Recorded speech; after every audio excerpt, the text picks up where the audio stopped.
Adoatv, bringing good things to life.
Alright, so we are in the offices of the Honourable Member of Parliament for Kintampo North, Honourable Joseph Kwame Kuma, and he has decided to give us some time to speak on issues that are bothering the nation far as the 2022 budget is concerned. We may dive into the constituency a little bit as well. Do stay tuned.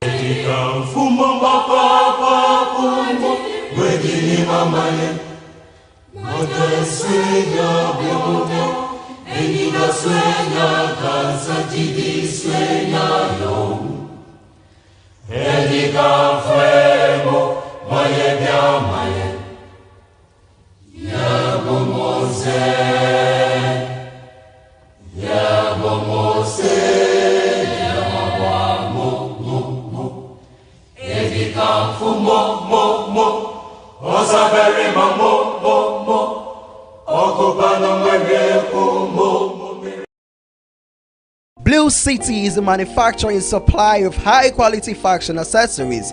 We design and make quality bow ties, flying ties, lapel pins, ladies' brooches, fabric necklaces, African wares, and so much more for your weddings, schools, institutions, bands, choir, singing groups, individuals, and so many more. We use both African print and foreign fabrics to make your beautiful accessories for you.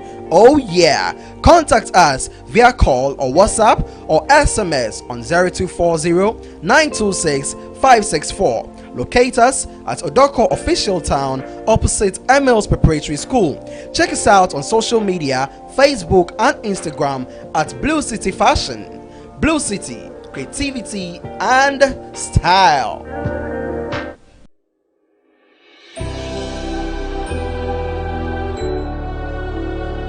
Welcome aboard the safest airline in Africa. With industry-leading safety measures to protect your well-being. The first in Africa to earn a diamond standard of safety. Offering a more contactless, safe, and seamless experience. Delivered with a smile by Africa's first fully vaccinated crew. Creating special memories that bring the joy back to flying, so you can continue making memories with your loved ones. Book your flight with Rwandair today. Rwandair, the safest airline in Africa. Rwandair, fly the dream of Africa.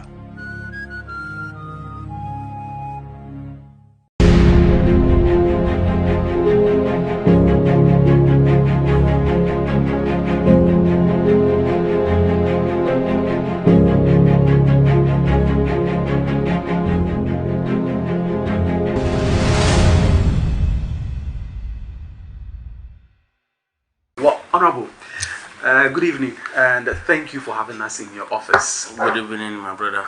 How is the constituency doing? Oh, by His grace, so. Yeah, well, they call you Jakala. Yes. Where from that one? Hey, okay. Thank you for this opportunity. Let me greet my people at the Kintampo North constituency for sending me to Parliament. The chiefs and elders, all the political parties. I do greet them a lot because it is that collectiveness that has catapulted me into where you this are. level, Right. because there was a massive vote to send me to Parliament, and I appreciate it so much forever. All the political parties and closing to my political party. Right. My constituency chairman, Makaya, and the executives, branch executives, then a lot of regional and national, let me cut it that way. Yes, the name Jakala is really part of my name. Oh, I see. Yes, I was named after, will you tell me to reincarnated, it's a reincarnated name. Okay. There was this man believed to be spiritually powerful. It is believed where he even ate the traces of the soup are still where he sat before on a rock. When you go to Bole, they call that place Jakala Zepume. Okay. Jakala Zepume. Right. That is the bottles of Jakala. Okay. They remains He has still left there. a print A there. print there. When he even after maybe eating, when he got up and with the handprints are all there. Wow. So I greet the Bole people. Right. And His Excellency John for that matter, because I was born and bred at Bole constituency. Okay. Yeah, so that is how I am. That's how the name came. So it's supposed to be the Tendana in the local parlance called Asasura. The name is after an Asasura of Bole. Right. Before, so Right. that's where I got the name Jakala. Right. I'm sure your people would expect that you leave a print, you know, in Parliament for them, and also in your own name.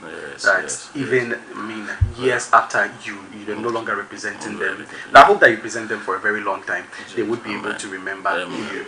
Now, let's go straight into what has transpired in Parliament. I spoke to you the other day after the approval of the budget, amongst other things. Let's begin from the budget in itself.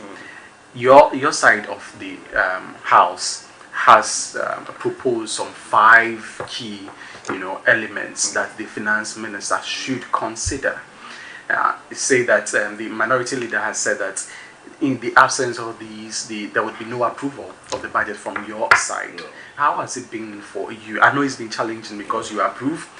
There is the other way. How has it been for you as a member of the minority? Yes, let me say we all mean well for this country, Ghana. And before our opponents in power now, let me say the incumbent in power, all the campaign 2016, you remember, let's just toll everywhere. We should put toll booths everywhere, and we'll start working on roads. If by His Excellency Bawumia, then if the MPP had 33 billion, they would have done 1,000 kilometers of roads in every constituency. And you see, so a whole lot. My own dad, His Excellency Nana Ado Dankwa Akufo-Addo, say Ghana, I am Bobo. We were suffering when he had not yet gotten to the scene. Ghana, I am Bobo Dodo. Now, it is castle, we are sitting on money, but then we are suffering. So the people were put in a picture that it's easy. When we come, it's easy. We are going to get heaven in Ghana. So for me, to begin with, I would have wished by now His Excellency Nana Ado or Bawumia would have come to apologize to the Ghanaian people. That in fact, outside we were thinking it's so rosy, but we have come to see it is not easy. You understand? Then Ghanaians would have accepted us from there. Why is the NDC side against this budget? Not the whole budget, but parts of it.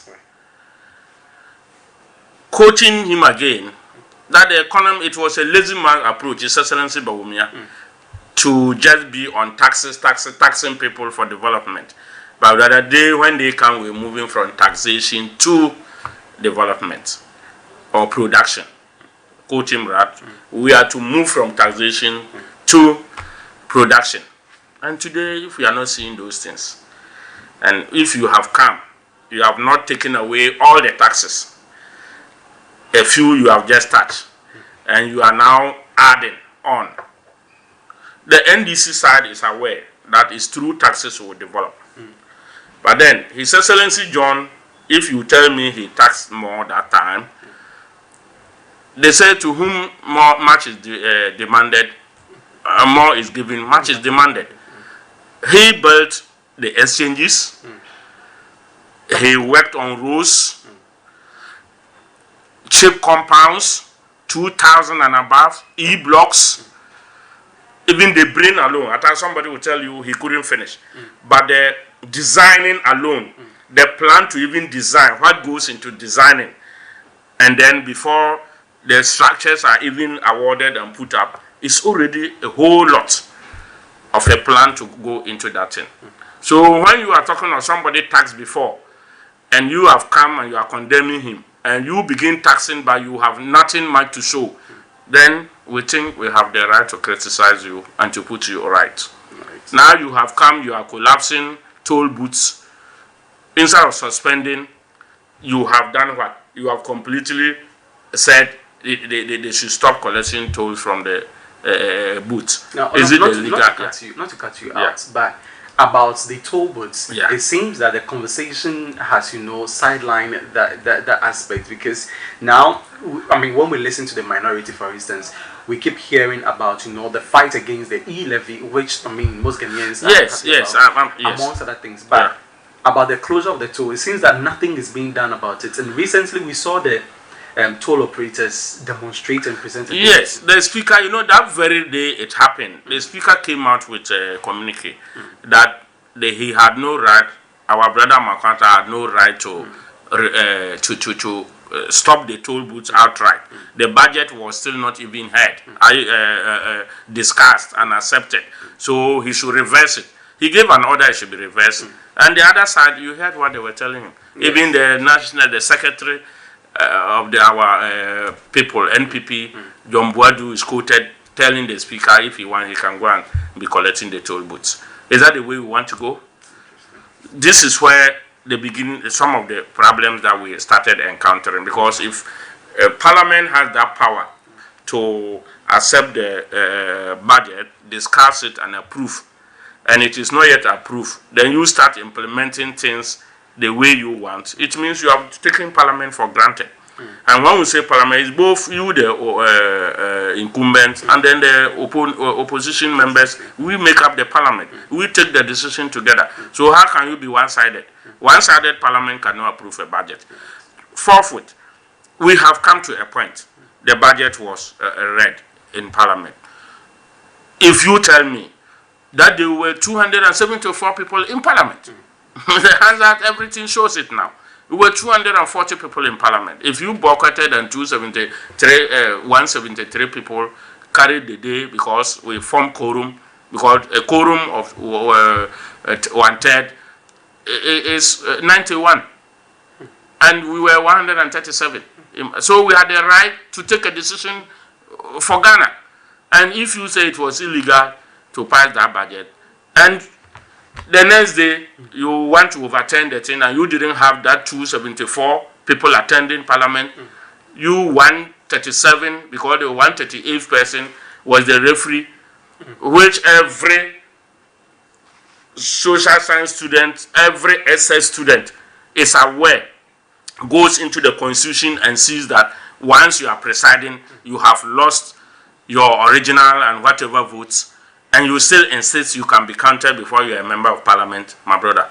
That is where the banter is. Ghanaians are expecting to hear what the minority intends to do about, especially the First Deputy Speaker's position, when he indicated yesterday that he is not a speaker, he is a member of Parliament, and for that matter, he had that original vote. What do we do about this? I mean, as minority, how do you go forward from there?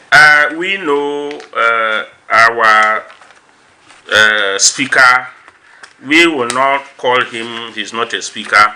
We know by the standing orders and the constitution he is a speaker. More so, before that day's activities, the clerk of parliament did a pronouncement that the speaker was absent, and so in the course of that, by our standing orders and article in the constitution, he was to be the speaker to superintend over things before they commenced activities. Everybody saw it, the media, you saw it. So if today he's nullifying that position, then it means what he did from that day up to date. And even I can go and say that all the things he presided over, the decision we took in parliament and our first deputy speaker presided over, is he nullifying them? Is he telling us that the decision we took when he sat in the chair, they are no longer valid? I'm sure he has to come back again. We need an apology from our big brother. We, the new MPs, we think we need an apology from him. He should come again. Because is it the constitution he's throwing away? Is it our standing orders that he's throwing away? No.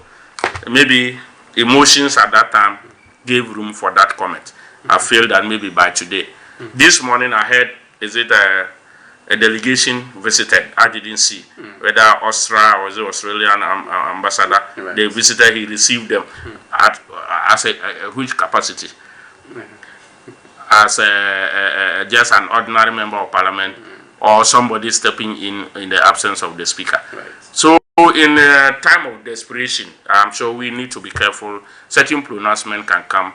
So leader needs to come back and apologize and maybe reconsider what he said yesterday. Maybe the pressure and the debate was over on him. Because if he says he's not a speaker and the main speaker gave a ruling and you overturn it, then you are telling us that all that you did has no effect now. And so if we can't continue even sitting today, then it means because we have noticed we have not gotten a speaker. Right. Yes. So one aspect of the entire, case or situation that many have seemed to ignore as the first deputy speaker, the first deputy speaker's position to be able to overturn a decision that was also, hammered on with the gavel, the strike of the gavel by the Speaker of Parliament. Now, does the standing orders of Parliament provide any such, avenue where the first Deputy Speaker can overturn a decision by the Speaker himself? So far, I have not been able to get any standing order that says so for now. But what we know is that, like standing order 7, like read by our chief whip yesterday, defines who a speaker is, isn't it? Yes. And it told us that a minute to be able to get it since people are listening to us. But the standing order 7 defines who a speaker is, and somebody who's definitely is elected. You understand? And then if you are elected, a speaker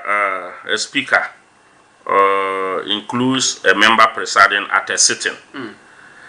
That is a speaker. They didn't say a deputy speaker. Yes. A speaker or Mr. Speaker includes a member presiding at what? A sitting. Okay, that means a member of parliament who is presiding at a sitting by our standing orders is a speaker. Right. Simplicity. Are you getting me? And by 104, we were quoting yesterday, 104.2, all are telling us that when you are presiding, you are a speaker, and you lose your voting rights, no matter who you are. Excuse me. You have always been in parliament. When a speaker or anybody presiding at any point in time wants to chicken with something, including our first deputy speaker, I've always been constant since I came in parliament. Once in a while I say, I'm not debating though, I can't debate. Why can't you debate? Right. You are a member of parliament. That's how you can't debate as a speaker because of where you are sitting. So if you cannot participate in the debate because you are on the speaker's seat, that one alone tells you that you cannot equally do what? Vote. Well, it's interesting. Yeah. Now, the debate has been about Standing Order 102, Yes. Standing Order 104. Yeah. And what we see is that the minority seems to want to translate it in a way that equally justifies their case. The majority is also justifying 102 and 104 in a way that supports their case. And many have said that at this point we need the judiciary to come in to iron out these issues. You are a member of the Judiciary Committee. Yes. Do you think that we should have gotten to that point by now? We haven't gotten to that point. The rules are clear in the Constitution and in the Standing Order. They are clear. That you lose your original vote, 104-2, say you already lose your casting, your original and casting vote the moment you are in the chair as a speaker presiding. That is it. On their side, they were all quoting the same things, isn't it? Yes. And we are saying it must be read as a whole document, not 2 and 4. 2 must, 4 must continue up to 4 before you get the whole sense there. This one comes before the other. And the other adding to you presiding says that you already lose your original and casting vote. And the same way, the moment you are seated on the chair as a speaker, if today they tell me, Honorable Joseph Kwame Kuma, though you are a new MP, the whole parliament, it's supposed to be by seniority anyway. So I know it's supposed to be. But if they say I should go and sit there, and they are debating, if even I have any knowledge about the debate, I'm restricted because I'm serving as the referee of the house or as the speaker at that point. And so I have no right to get up and be debating or tell the other side that you should have said this or tell this side that you should have said this. Because at that point, I'm supposed to be neutral. You understand? And that is why you can't participate in the debate. And if you can't participate in the debate because you are the speaker, then equally you can't vote. You have automatically taken yourself out of the vote. And even so, let's go. That's why we keep repeating. When you check the other papers, our votes, the day we rejected this budget, it was all over. They were saying that it was illegal because we all attended Parliament, and the whole thing, the thing says all aspect of all being present. Are you getting me? The whole Parliament, except our sister Adoatv, we were all present in Parliament because we registered in the chamber. So that's the proof of our presence. 274. The 274 of us at the hands are captured. That is the proof of document. And we took a decision. If you boycotted, if you walked out, it doesn't matter. You were in Parliament. You were only angry and you left. But the decision we took is binding on, and it includes all of us. Are you getting me? Assuming they had put poison that day in Parliament, wouldn't you have all inhaled it? Right, so if the next day you come with only 138 people, and one is presiding, you are left with 137, and you say you rather form a good quorum to overturn something 274 people did. So now in quorum in Parliament. When you read further, it indicates that the number present at the time of voting. Now, this is where the walkout comes in. That at the time they walked out, there had not been any head count. And it was after they had walked out that the head count was conducted, for which reason we got the 137 from the minority on Friday last week. Now, they say that this constitutes to an illegality. What do you have to say? Why is it an illegality? They are choosing convenience, and convenience is talking of they working out is only one. We are only 137. We know we are more than 137 that day, and if even we are 137, we formed a quorum. A quorum is about making a decision. It says 1/3, and even 1/3 of us is 91. Right. If you even you are running, it's 92, and we were 137. Didn't we form a quorum? Okay. And the statutes are clear. A quorum, 1/3 of members present is 92, which yesterday they all buttressed it. Where the difference is now, like the majority leader yesterday saying, he was not quoting this. He was saying we should analyze the thing using that law is about common sense, adding common sense to it. But what is this telling me? when the judges are judging, do they quote or they say by common sense? They quote what is in the standing order, they quote what is in the constitution. And the 102, 104, sub 1 and 2 are all clear. Do you think it is clear to the majority? Well, because they are choosing convenience, they are choosing, the one who come to 102, they just take the one and leave the rest. Right. When they come to 104, they just took, and they don't read it in whole, they don't combine the whole aspect of it. You understand? Right. Very good. So, for me, at this point, this parliament that we have, the speaker keeps on telling, we all keep, the knowledge we have gained is that it's a hung parliament. There is no majority as within. We have majority group. Wow. He indicated are you getting me? It's a majority group. It's not like the last parliament, 7 parliament where you were 140 something and NDC people, the other side were just 106 or so, where you could flex your muscles. This time it's time for compromise. That's why the president Nana Addo Dankwa in his State of Nation that day said that he needs consensus building, and that's where we must go. So I'm sure the leadership of the other side are supposed to sober down, and the NDC side, we are not against the budget. We are saying that the e-levy, please, like you said, the 5 items, the e-levy, please take it out or bring it to 0.5%. Start mildly with it. If even you said that's your only source of revenue. Why are we saying so? When they promise us $1 million per every constituency, now they owe every constituency almost $6 million. Have they paid that money? So should we believe that this is where the bone of contention is? Aka Energy, they met at a committee level. The inscription there was that the minister, they've given him the go-ahead to go and negotiate. Then you come and capture in the budget that it has been approved that you should go and sign a contract. And they say no. This is a house of records. Correct it in the budget. Are you getting me? Ajapa, no.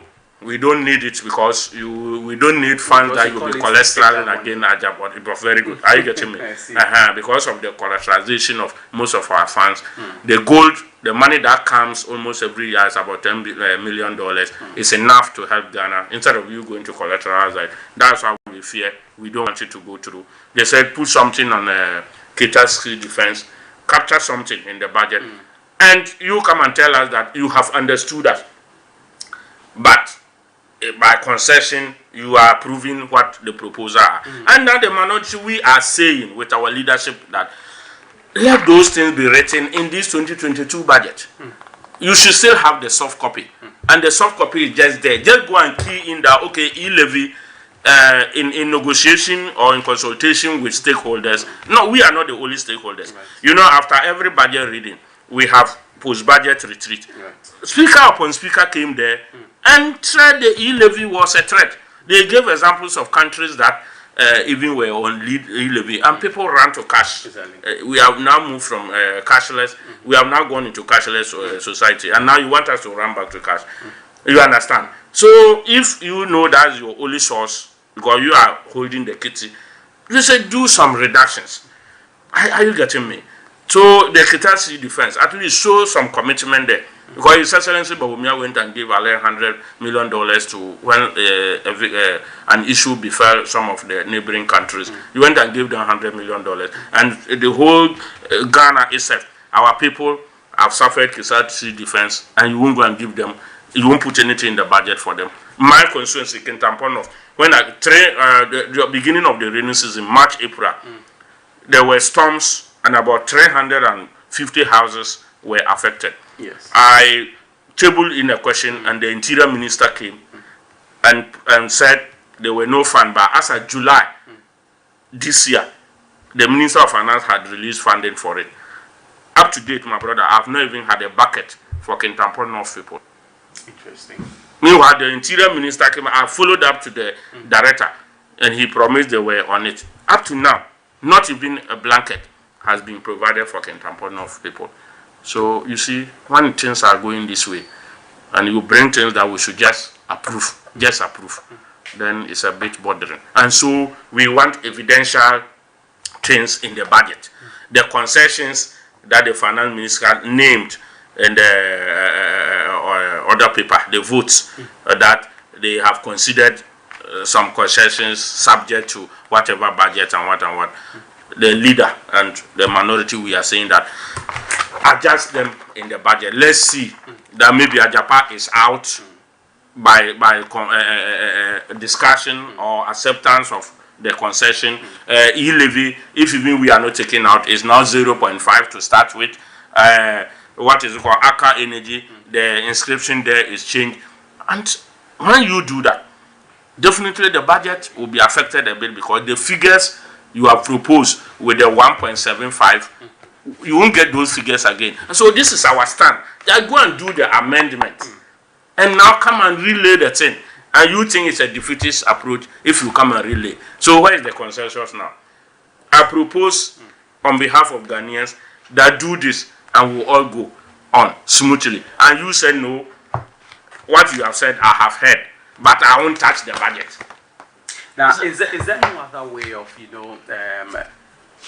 appealing or perhaps debating for a reform of some of those items in the budget after its approval? Because there are several other other areas that would be affected if the budget is not approved. You talk about remuneration for even yourself, members of parliament, and for other public service persons as well. If the budget is not approved, then we may have to get into that state of emergency. I'm told by learned people that no country can come to a standstill because its budget is not approved. They will normally give something they call a vote or a vote. Okay. They will accept that the finance minister is giving some money to be running for the meantime. Whatever it is, why is it not easy? It's not ended though. Sector by sector, we are going to meet before we pass the appropriation bill. Sector by sector, there are still going to be challenges. So if the finance committee, you bring them and they still see Ajapa, and the finance committee come to tell Parliament that no, we have not seen any changes. Is it not still fireworks? Are you getting me? And this is the policy document. We said amend ABCD as you have accepted, or the minority met you and proposed. Stakeholders have made inputs. This is not a final document. So make the inputs and finalize it. And you think it's a defeatist approach? No, that's why we are Ghanaians. That's why we have two sides of the coin. That's why we are all part of decision maker. You don't make the decision alone. And that's why Mwakwanta, when he said, instead of suspension of the road tool, you say, yeah, and they said, reverse it. Because for now, it's illegal not to reverse it. And you said, because you are maybe government in power, whatever other people are saying, it's not your cup of tea. Meanwhile, we are to approve what you want, and you just start standing the way you want. No, we need to protect the press. That's why we are here. Unfortunately, we are learned. Most of our basic economics tells us that if you want to tax something that is inelastic. If you tax something that is elastic, look, this memo thing, we are claiming we are going to make a lot.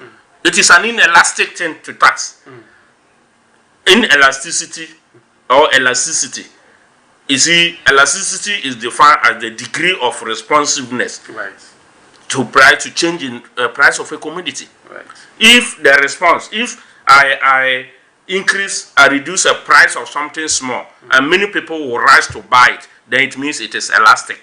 But if even I increase the price and the rate of buying will not reduce by much, it's inelastic. But memo taxing, it can be elastic and not inelastic, because many people that day, was it Honorable Agalga, when he was debating on the floor, he shown pictures of people who had killed and they were withdrawing their memo from memo merchants because the panic was that they were going to tax memo, so let me withdraw my money and keep. Do you want a situation where I will be sending money to Kentampo and I'll go to Circle and put money in an envelope and go and give to somebody that when you are safely at home, let my sister come and collect? Because 1,000 cedis, I'm to pay about 40 cedis on it. Because of that 40 cedi, somebody would like to go to town and give the money. So is it an inelastic, or it's an elastic thing, because you are making people now to run away from that side. So more to say that it's a non-sustainable. It's a sustainable thing. Venture, right? You see, it's a non-sustainable venture. But as you said, let's start it gradually from somewhere. If even you tell us that it should be a defeatist approach to say nullify this, calm down. Service tax, government service, 15% on all government charges, fees to be increased. The analogy were there. They told you. Honorable Ayaga debated it. Yes. They told you even student fees, hospital services, contractors going for contract and everything. It will increase by 15%. And you even said it will commensurate with inflation anytime on. So, you see, should we just be so? Get to a minimum. The benchmark, Guta.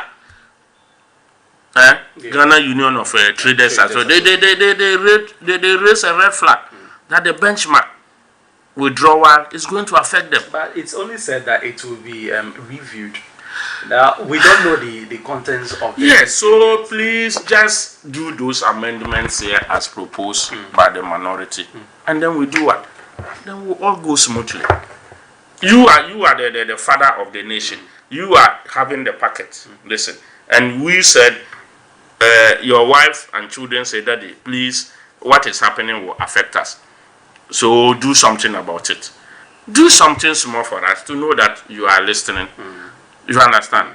And also, why are all people sharing all these pains? Our father travels in a jet. People have complained he's traveling in a luxurious jet. So up to now, if our daddy had listened and stopped traveling in the luxurious jet and all this are coming, I am one of the person who is saying that as a member of parliament, if we all do these things and we genuinely, by apology, tell Ghanaians that we didn't know this is how it is. There are some presidents who even travel in a passenger plane to their destinations to tell their people that really they know they are suffering. That time, I am one of the members of parliament who will stand on the floor and tell my colleagues that to fix this road, to fix this thing, maybe one of the period, let every member of parliament forfeit 500 Ghana cedis for us to use it, so that if even it's a school or something, we'll build and tell the world that this school was built by parliamentarians' money. The way His Excellency John did it when he was taxing his ministers, and he built almost 2,500 cheap compounds in this nation. Now we talk about sustainability. Is that also a sustainable move? When you think about the problems that we have as a country, and taxing or perhaps members of parliament forfeiting some percentage of their remuneration, would that be sustainable? Oh, why not? If there are emergencies that we can help once in a while, we will do. Right. And that takes me to the issue of somebody saying that the MPs are being paid so high, so they no. The demands daily, the demands that wake you up from bed are never laughable ones. Either my mother is hospitalized, my father is amputated, my grandmother is this. I'm at this crucial point. That's and at the family level. Not family. I'm talking of constituency. Oh, Our okay. constituency, my brother. I see. So And you discuss this in Massa. Individuals. Got so good. 33,000. 460 people voted for me. So if you win 10 people, call a day. The job is not easy. I remember trying to get you, to have this conversation. You attending to people see, here and so there. at times we should not just sit and just think it's just easy. Like you say, it's not sustainable, but we need to support. Right. I am basing the argument on the fact that it's time governance, we must be truthful to the citizenry. When we are truthful to the citizenry, the citizenry will understand us. Right. Are you getting me? Right. That is all I can do. Right. by So, saying. Honorable, many Ghanaians, especially my friends who know that I report from Parliament, were asking me, why weren't you guys, the minority, present on Tuesday, when indeed even the ordinary Ghanaian could preempt that something like this was going to happen? Many expected that you would be in to play that role of checking the minority. We equally played that role yesterday, and what happened? But that was after they had approved the budget. They had no right to disapprove ours either, but they did. We knew the stance of the speaker, though saying he's no longer. But if you are going to a football match, you know that no matter what I do, this man will take penalty for the others to score me. Then maybe at time it's another way to tell the world that, well, I won't be there. Let me see what. But in all, it was an intelligent way we did something. Going forward, that's the argument we were putting yesterday. Are you getting me? If 274 people were present in Parliament, and you tell us that when you boycotted, the others who took the quorum, who took the decision is null and void, and the others are not in Parliament, and you take a decision, is it Is it not the same status books we are using? Certainly the same. So That's the same status. like So it was, yes, a way of telling them that you couldn't alone take that decision. And even, like you said, is that a way of telling yourself as a minority that you couldn't have taken that decision on Friday? if we were with them. I mean, when they walked out. When they walked out. Oh no, why not? The speaker was in the seat. He was glued to his seat, and we went through every legal principle to get a budget. But if even they were arguing that we couldn't we couldn't reject the budget, that did they announce that the budget was through? They couldn't until the next day they came and they now said they were. What did you overturn? If you initially said nobody was able to reject the budget, it was what did you then overturn? So when I listened to the speaker, the first deputy speaker, he said that the decision that the minority took was of no effect. Said it was null and void and was of no effect. Is it the same as overturning a decision? He says that it's of no effect, so they don't even recognize it. They did, and they had to put another motion. Yes. Did the finance minister initial motion hold from Friday? They didn't hold from Friday. So that is a defeated side of it. It didn't hold. We were just using words, we were just playing around West. They were just playing around West. Because, and all in all, if yesterday, my understanding is that the speaker who presided said he's not the speaker. So if you can't equal the Chief Justice, can you overturn his ruling? We should continue to interrogate these two. So what they have done, is it not null and void? I mean, we didn't have a speaker yesterday, he declared. Yeah. So what he did, is it not null and void? All right. Well, certainly, there could be a question about the decisions that he had taken. Yes. I don't know what I don't know what the minority would want to use that or do with that. But speaking about events that occurred on Tuesday when the minority did not attend the sitting, news broke that a person in the capacity of Honorable Sarah Adjoa-Safo was not actually Honorable Sarah Adjoa-Safo. Now, don't you think that if the minority was in Parliament, you would have been perhaps able to identify at the time, and perhaps would have been able to use that as a means of getting your grievances across? Well, if I saw something in social media, what I can say is that leadership had cautioned about that discussion for now. But whatever, if I'm going by what ASEPA, I understand ASEPA petitioned Parliament about that. They say they have a picture forensic this and at times some of this you have to get evidence well. Exactly. But the pictures that people are comparing on social media, well, we are all at loss a bit. Maybe the naked eye cannot do good comparison. But perhaps forensics would use forensics. Maybe data. They have a ground for petitioning, and they will have the evidence. Okay, so since we raised that petition, let's look at the other aspect of the petition, where they say that they believe that the Chief Justice Enin is involving himself in parliamentary affairs. Have you spotted anything like that? Do you have worries on that note?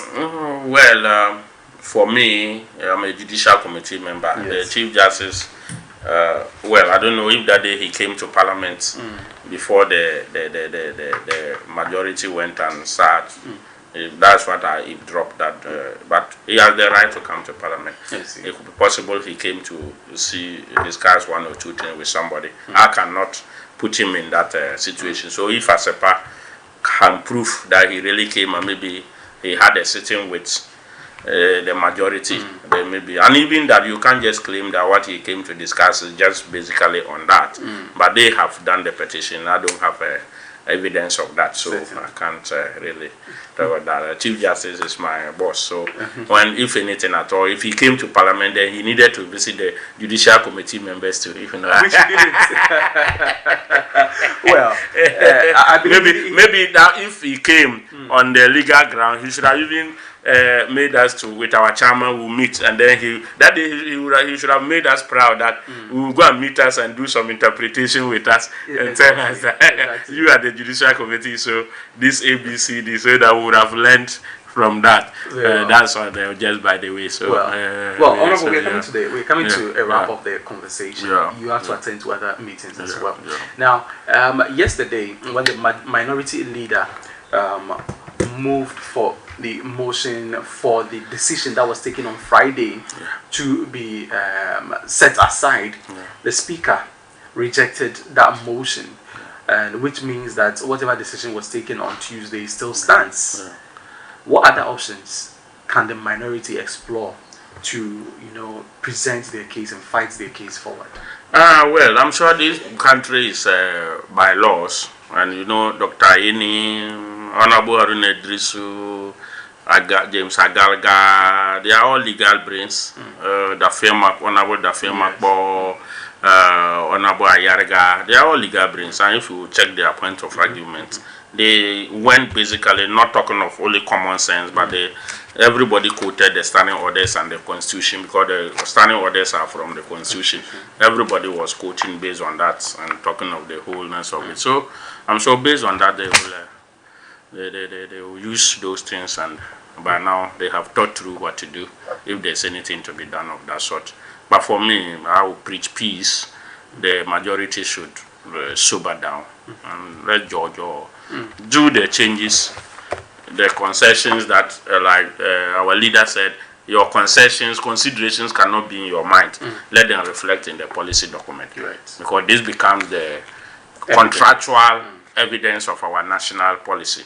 Because if later on you go and even you say Ajapa is to be raised to 100% revenue takeover, and we don't know, then we approve it. How will we know? If e-levy, you now go and say it's 2.75% in it, in the name of, because of the concession, we have accepted concession without seeing what we are approving. I'm sure this is the stand of the minority, which is very right on behalf of Ghanaians, that we cannot just accept that. Right. Yeah. I can't speak about all of these national issues and ignore your constituency.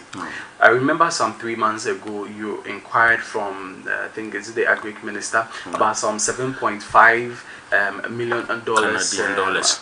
What was that fund for, and how has it been? Yes, my predecessor, Honorable Kosi Etubonde, that time filed or did a proposal for that matter, and it was referred to the Agri Committee that cattle issues were more, cattle farmers and crop farmers were at loggerheads in the Kintampo North constituency, and so are many places as we do here.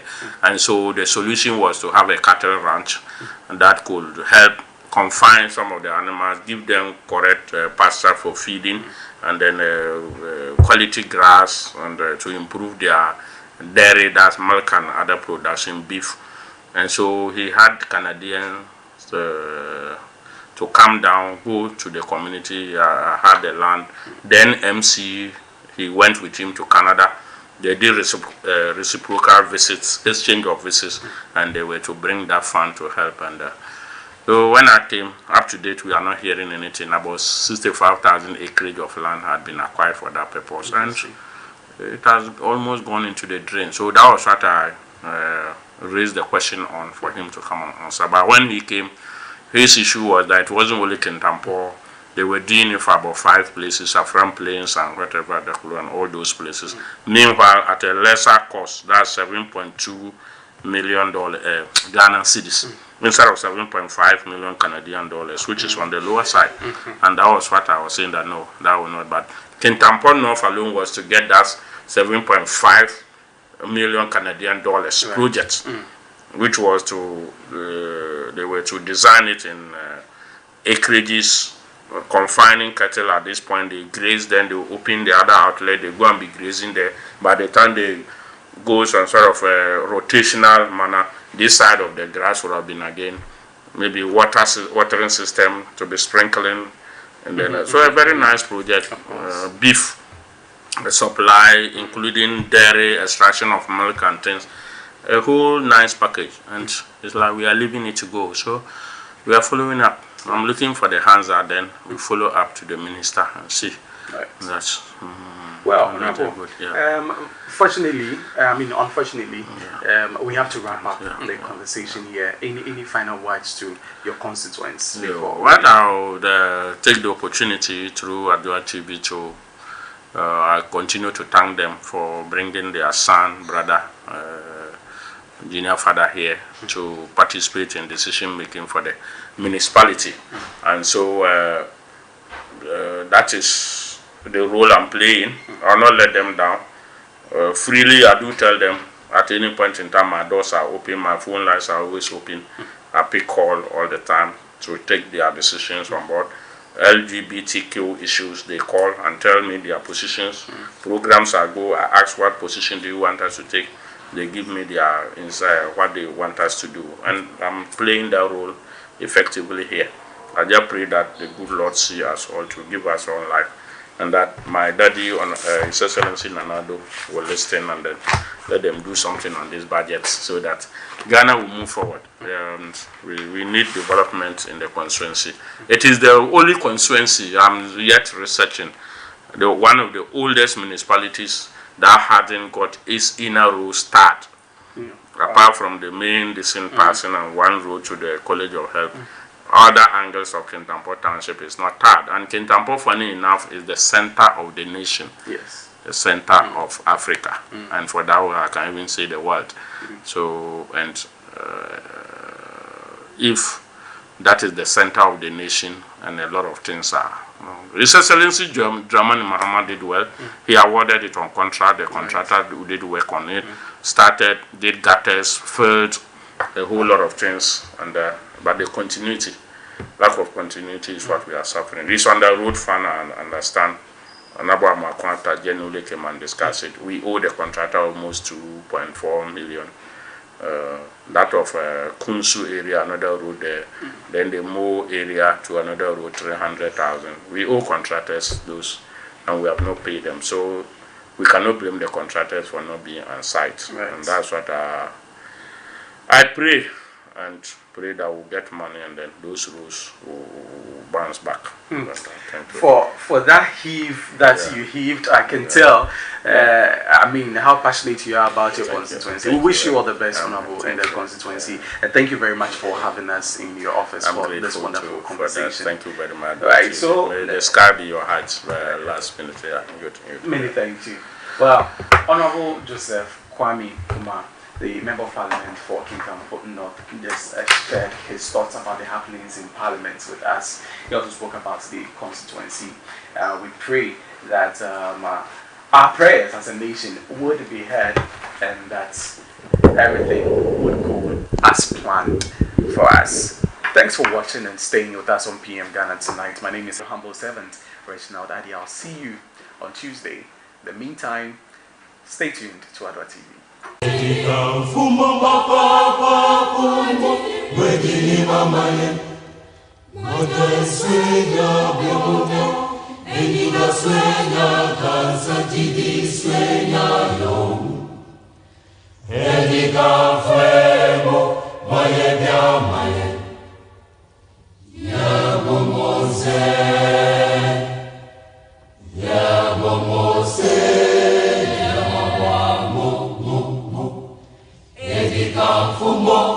Mo, Osa very mo, Ogo